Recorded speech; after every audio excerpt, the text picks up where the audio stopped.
Global માર્કેટથી સુસ્ત સંકેતો, એશિયામાં મિશ્ર કારોબાર, ગિફ્ટ નિફ્ટી એકદમ ફ્લેટ. ગઈકાલે બંધ થયા હતા અમેરિકાના બજાર, ત્યાં જ ક્રૂડમાં મામૂલી મજબૂતી, $88 તરફ આગળ વધ્યું બ્રેન્ટ.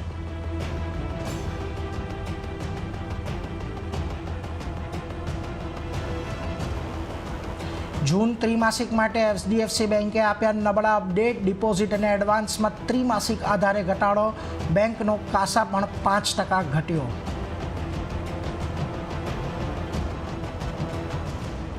પહેલા ત્રિમાસિકમાં પંજાબ નેશનલ બેંકના ગ્લોબલ બિઝનેસ, સ્થાનિક ડિપોઝિટ અને એડવાન્સમાં સારો ગ્રોથ.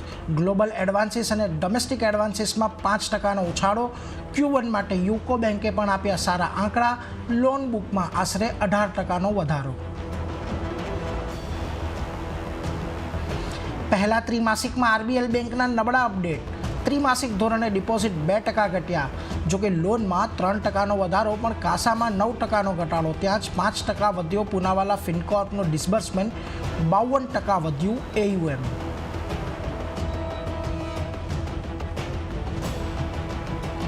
રિયલ એસ્ટેટ બિઝનેસના ડીમર્જર પ્લાનને રેમન્ડના બોર્ડે આપી મંજૂરી. નવી કંપનીમાં રેમન્ડના 1 શેરને બદલે મળશે 1 શેર.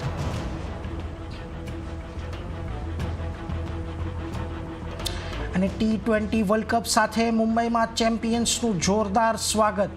ઐતિહાસિક વિજય સરઘસમાં ઉમટી ભીડ. ઓપન બસમાં રોહિત શર્મા સહિતની ટીમ ઇન્ડિયાના હીરોઝને લોકોએ નજરે જોયા.